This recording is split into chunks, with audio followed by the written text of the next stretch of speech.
Prunella vulgaris, is a wildflower local to the UK, where it's tracked down growing in field, knolls and yards. Step-by-step instructions to grow self-heal. Grow self-heal in wet however well-drained soil, in sun or halfway shade. It truly does best when encircled by other low-growing plants and grows very well in yards. Guarantee that it's not covered by taller plants, scaling them back toward the finish of the time. Deadhead in the wake of flowering to stop self-heal spreading, it self-seeds promptly. Where to grow self-heal? Grow self-heal in full sun or halfway shade, in any wet, well-drained soil. Grow with other low-growing plants, as it very well may be overwhelmed by taller ones. Cut any taller plants around it back toward the finish of the time. Self-heal is especially fit to growing in a wildflower yard.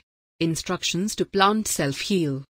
Plant self-heal plants or plugs in spring, around 30 cm separated. Dig a hole a similar size as the root ball, pop the plant in and refill, firming around the plant. Water in well. Really focusing on self-heal. Deadhead self-heal when it's done flowering on the off chance that you don't need it to self-seed, it can spread without any problem.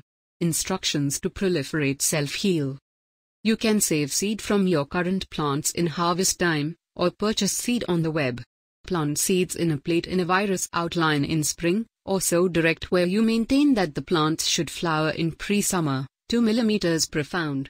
Germination is slow and can require as long as about 2 months.